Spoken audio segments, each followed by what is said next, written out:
সেটা ফাংশনের এসএসসি পরীক্ষার্থীদের জন্য টাইপ ভিত্তিক ক্লাসের টাইপ 2 তে আপনাদেরকে স্বাগতম।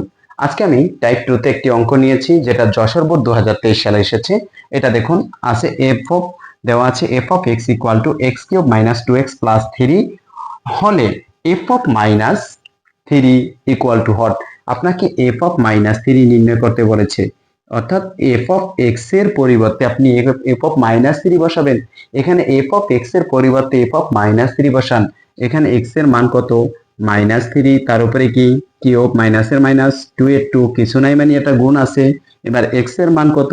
মাইনাস 3, আর এই প্লাসের প্লাস, 3 এর 3। এবার আমরা মাইনাস 3 এর উপরে যদি আমরা কি কিউব দেই, মাইনাস 3 এর উপরে পাওয়ার যদি বিজোড় হয় ওইটা মাইনাস চলে আসবে। মনে রাখবেন, ভেতরে যদি মাইনাস থাকে পাওয়ারটা যদি বিজোড় হয় মাইনাসটা চলে আসে। এবার 2 এর উপরে যদি কিউব করি, 3 এর উপরে যদি কিউব করি, 3 3 9, 3 9 কত? 27, অর্থাৎ 27 আসে। মাইনাসে মাইনাসে কি হয়ে যাবে? প্লাস। 3 দুগুণা কত? 6, 6 যোগ কত? 3, 6 যোগ 3। এবার আমরা এটাকে যদি মাইনাস করি, 27, এই প্লাসে দুইটা প্লাসের পরিবর্তে একটা প্লাস, 6টা, 3টা কয়টা? 9টা।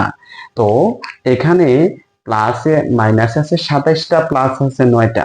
মাইনাস 27 থেকে যদি আমরা প্লাস 9 বাদ দিয়ে দেই আমাদের উত্তরে আসবে মাইনাস, কারণ মাইনাসে বেশি আছে। তাহলে 9 কে 9, 9 দুগুণা 18, এটা উত্তর হচ্ছে মাইনাস 18। এটাই হচ্ছে আমার কাঙ্ক্ষিত আনসার।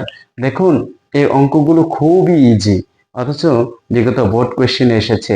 আমরা একটু বুঝে বুঝে না করার কারণে এগুলো সমাধান করতে পারি না। আপনারাও পারবেন যদি আপনারা ধারাবাহিকভাবে ক্লাসগুলো ভালো করে আয়ত্ত করতে পারেন।